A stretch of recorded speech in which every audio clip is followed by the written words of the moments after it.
రిపీటెడ్గా మిస్క్యారేజెస్ అవుతున్నాయా? దానికి రీజన్ మీ హస్బెండ్ కూడా అయ్యుండొచ్చిన విషయం మీకు తెలుసా? హాయ్, నేను మీ doctor Monica, obstetrician and gynaecologist. Sperm క్వాలిటీలో ఏమైనా డిఫెక్ట్స్ ఉన్నప్పుడు ప్రెగ్నెన్సీస్ నిలవకపోవడం ఆర్ ఇన్ఫర్టిలిటీ ఉండే ఛాన్సెస్ ఉంటాయని అందరికీ తెలిసిందే. కానీ ఈ స్పర్మ్ క్వాలిటీలో లోపాలు ఉన్నప్పుడు స్పర్మ్లో ఉండే DNA ఆర్ జెనెటిక్ మెటీరియల్ అనేది బ్రేక్ అయిపోవడం వల్ల ప్రెగ్నెన్సీస్ వచ్చినవి కూడా నిలవకుండా మిస్క్యారేజెస్ అయిపోయే ఛాన్సెస్ ఉంటాయండి.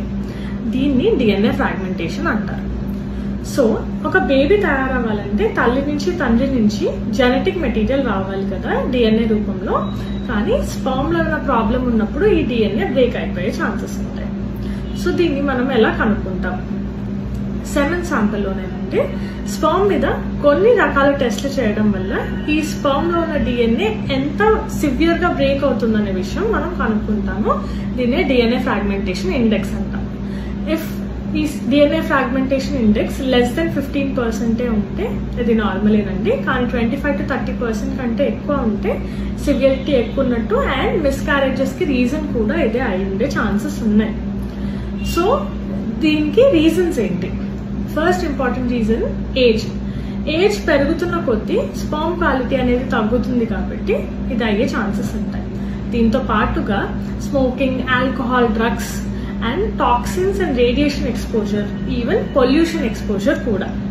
ఇది మాత్రమే కాకుండా ఏమైనా ఇన్ఫెక్షన్స్ కానీ వారికోసీల్ లాంటి కండిషన్స్ ఉన్నప్పుడు కూడా DNA బ్రేకేజ్ ఉంటుందండి. అండ్ సర్ప్రైజింగ్లీ భార్యాభర్తలు చాలా రోజుల వరకు కలవకపోయినా ఈ స్పర్మ్ DNA బ్రేకేజ్ ఉండే ఛాన్సెస్ ఉంటాయి. సో దీనికి ట్రీట్మెంట్ ఏంటి? ఫస్ట్ హెల్దీ లైఫ్ స్టైల్ అండి.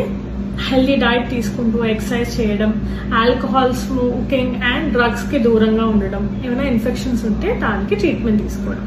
వీటితో పాటు యాంటీ ఆక్సిడెంట్ థెరపీ అని ఇస్తామంటే మన బాడీలో ఆల్రెడీ పేరుకున్న టాక్సిన్స్ని క్లియర్ అవుట్ చేయడం అనమాట.